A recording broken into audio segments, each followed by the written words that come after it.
cerita, Naomi pun pindah ke rumah almarhum sang ayah yang ada di pedesaan Texas bersama anak tunggalnya. Dylan, sang anak pun mengatakan jika ia merasa tidak nyaman tinggal di rumah sang kakek.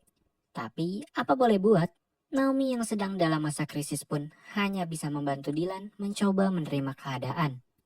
Hey, Samus. Saat Naomi dan Dylan sedang asik memainkan seekor kambing hitam bernama Samus, tiba-tiba saja datang teman lama Naomi yang bernama Gray. Naomi? Grayson? Sehingga Naomi pun menyapa Gray dan meninggalkan Dylan bermain sendirian dengan Samus. Sungguh tidak terduga, tiba-tiba saja Samus menyerang Dylan.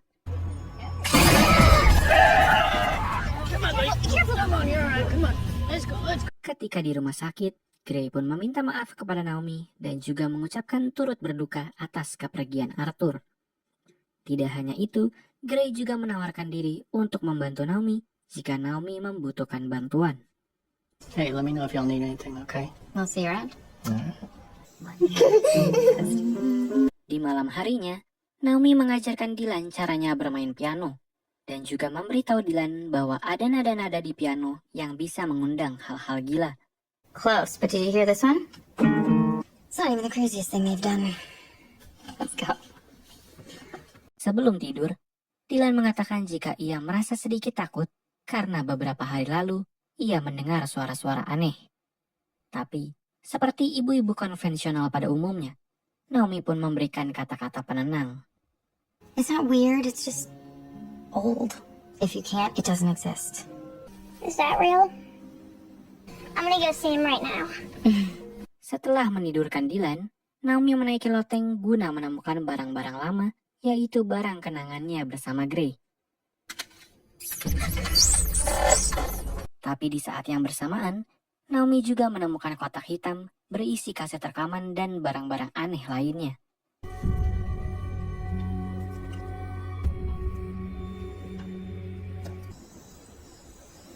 Tidak bisa tidur, Naomi pun mencoba mendengarkan rekaman dari kaset yang ia temukan tadi. This is Arthur Riley. I'm leaving this for my daughter, Naomi. I took a man's life. His name was Royce Cobb. I did it to protect future generations. Naomi pun cukup terkejut saat mendengar ayahnya membunuh seorang pria bernama Chop. Mendengar sang ayah berkata jika ia menguburkan mayat korbannya di sini, Naomi pun mencoba mencari kuburannya di sekitar rumah.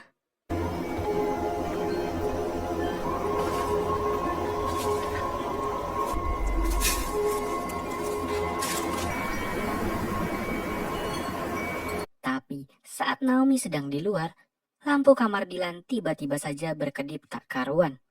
Takut ada apa-apa, Naomi segera menghampiri Dylan di kamarnya. Dan ternyata inilah yang terjadi.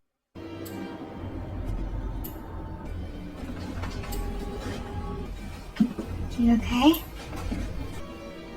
I don't think this is the bathroom. It's okay, let's get you changed. Masih merasa ketakutan, Dylan membujuk sang ibu untuk menemaninya. Keesokan paginya, Dylan kembali berkata bahwa ada yang aneh di rumah ini. Dan ia merasa jika setiap harinya semakin banyak hal-hal aneh terjadi. Tapi tidak sempat bercerita banyak. Dylan pun harus segera pergi karena sudah dijemput bis sekolah. I did it to protect future generations. I buried him here.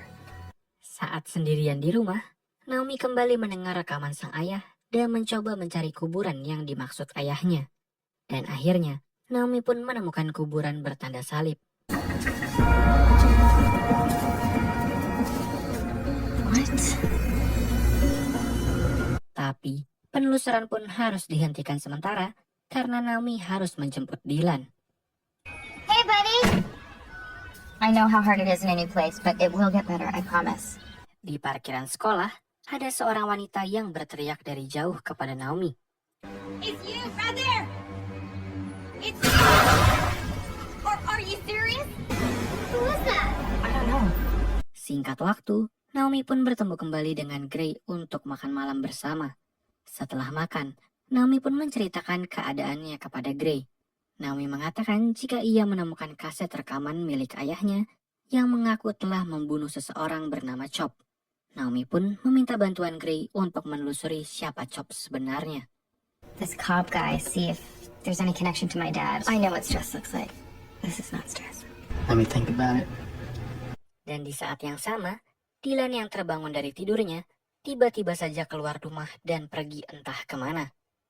Keesokan harinya, Gray yang bisa diandalkan segera membawa Putri Chop ke rumah Naomi. Dan ternyata dia adalah si wanita yang berteriak saat Naomi di parkiran sekolah. I don't know your son, but I sure shit know who you are. You and him's my favorites. Thank you. Why don't you tell Naomi what you told me about your father? Disinilah Ellen, yang adalah Putri Chop, menceritakan tentang ayahnya. Ellen mengatakan jika sang ayah sudah lama menghilang. Dari foto yang Ellen tunjukkan, ia berkata jika ada seseorang yang bersama ayahnya.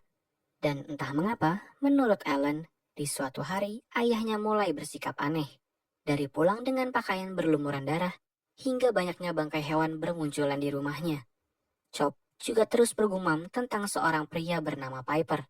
He's always muttering about some guy named Hatter, saying something about a debt being due. None of his friends didn't either. Ditambah, Ellen juga mengatakan jika sang ayah mulai melakukan hal-hal aneh dengan darah dan bangkai hewan-hewan yang ditemukan. Ellen pun menduga jika sang ayah telah menggunakan ilmu hitam. My daddy was full of bad mojo, the blackest kind. I'd be scared if I was the one done something to him. Selesai berbicara dengan Ellen, Naomi pun mendapatkan telepon dari sekolah. The head of a what? A goat head is what Miss Roy's homeroom saw today. Betapa mengejutkannya ketika Naomi mendengar kepala sekolah mengatakan jika Dylan membawa kepala kambing ke kelasnya.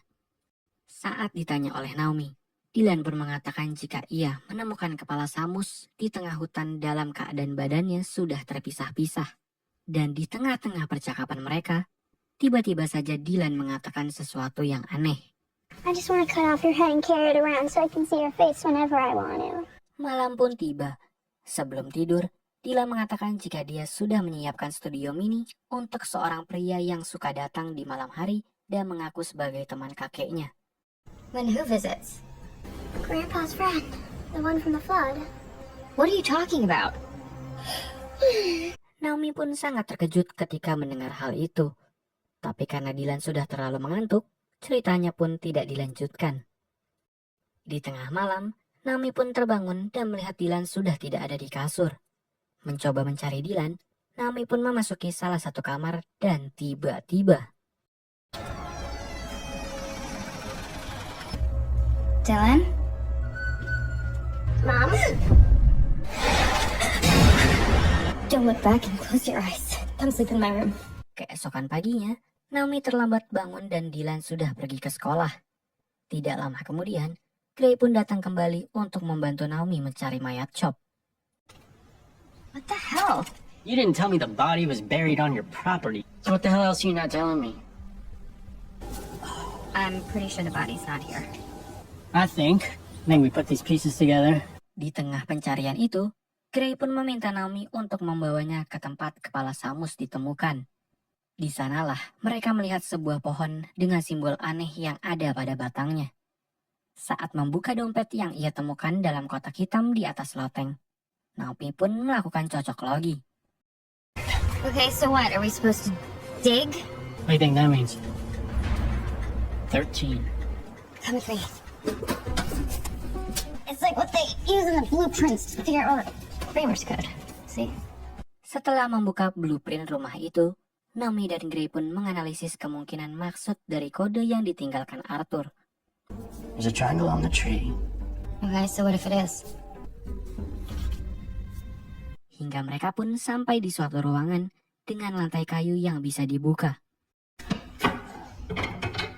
Oh my god, what do you see? Di bawah lantai kayu itu, mereka pun menemukan kalung lama milik Naomi yang telah lama hilang. Dan mereka juga menemukan satu kotak hitam dan saat dibuka, Oh my gosh!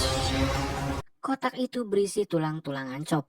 Dan di masing-masing tulang terdapat sebuah huruf yang ketika disambungkan menjadi sebuah nama. Harlan was within the seminary. Call him. I feel very strongly that we should pray right now. Di malam harinya, Naomi yang sedang mencuci piring sangat terkejut saat mendengar rekaman suara ayahnya tiba-tiba berputar. Let's see. I took a man's life. Tidak berhenti sampai di situ, Naomi juga mendengar suara-suara aneh dari lantai atas. Dan ternyata, saat Naomi menaiki loteng rumahnya,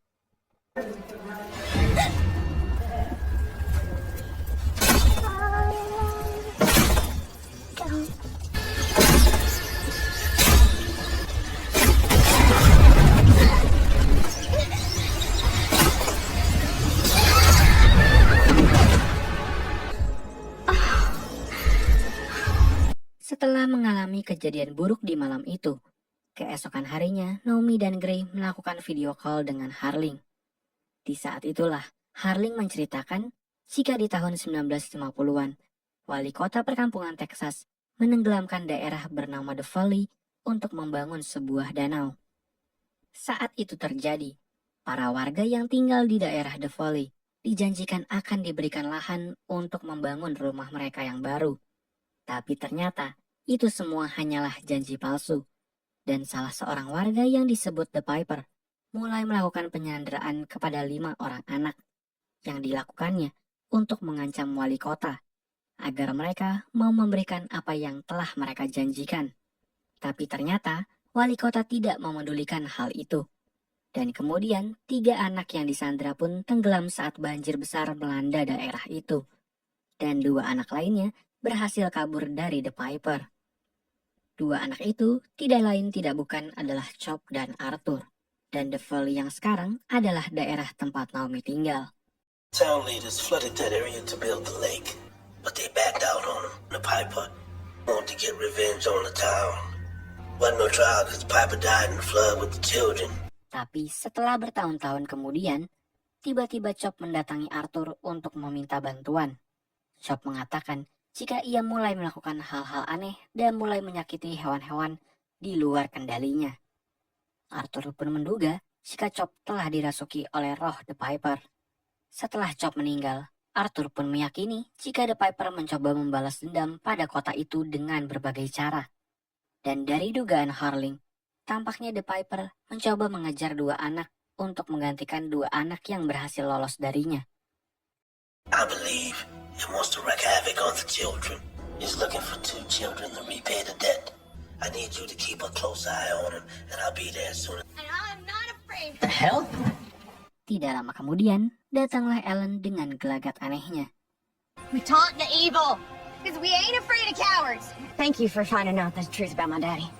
Can I ask you something? Ellen pun memberitahu bahwa nama yang digumamkan oleh ayahnya adalah The Piper.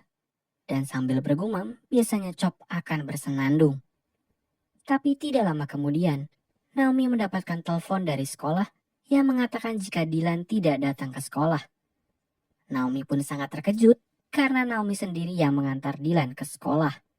Akhirnya, Dylan pun dinyatakan menghilang. Setelah melakukan pengaduan kepada pihak berwenang, pencarian Dylan pun dilakukan. Di malam harinya, Harling pun datang sesuai janji. Harling dibawa ke kamar Dylan di mana hal-hal aneh itu terjadi. Dan betapa terkejutnya saat Naomi mendengar rekaman suara yang direkam oleh Dylan sendiri. My mommy told me I need to tell someone when I do something bad. I've done other bad stuff. Unfortunately, these kind of things are normal. Let's gather the rest of those up and let's go through them. Setelahnya, Harling pun memberitahu jika makhluk yang mengganggu ini tahu betul jika ia menyakiti sang anak, maka orang tuanya akan sangat tersakiti. Dan disinilah Harling mengingatkan Naomi bahwa ia perlu memikirkan perasaan Dylan dan perlu mengetahui apa yang dialami Dylan.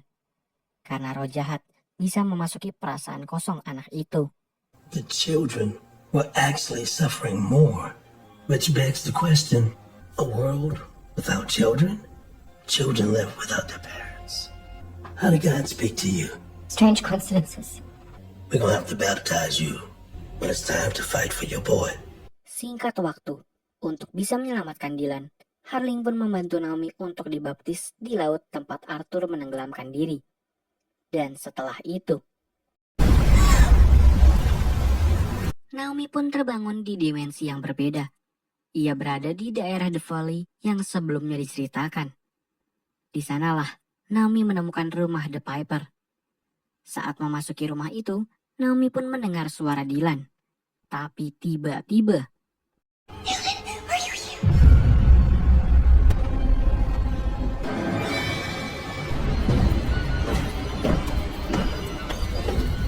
Howdy, friend.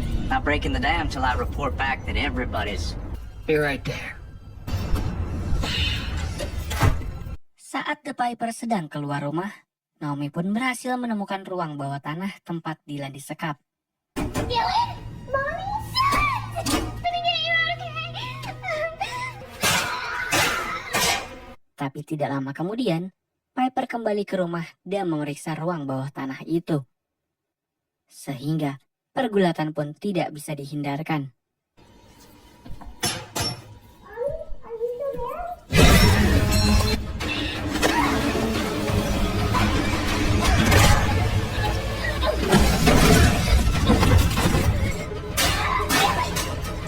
Setelah berhasil melepaskan semua anak yang disekap termasuk Dylan, tiba-tiba Piper terbangun dan menyerang Naomi. Masih bisa bangun, Naomi pun mengejar Dylan ke tepi laut. Dan kemudian,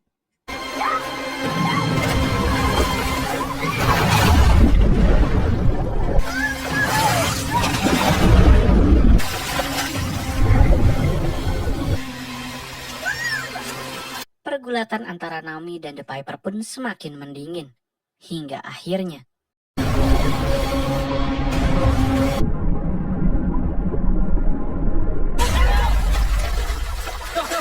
Naomi yang sudah tidak sadarkan diri pun diangkat oleh Gray. Dan Dylan pun berhasil kembali. I died that night, but then God brought me back.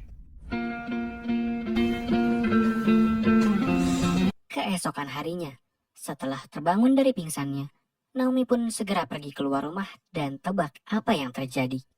Much closer proximity to evil to be affected or controlled. The Piper can lead others away by using whoever is affected. So it's on D, like an antenna to broadcast his message. Semua orang dewasa yang ada di kota itu pergi beramai-ramai ke laut dan menenggelamkan diri mereka ke dalam laut. Ternyata, apa yang dilakukan Naomi hanyalah lingkaran setan dari kutukan The Piper.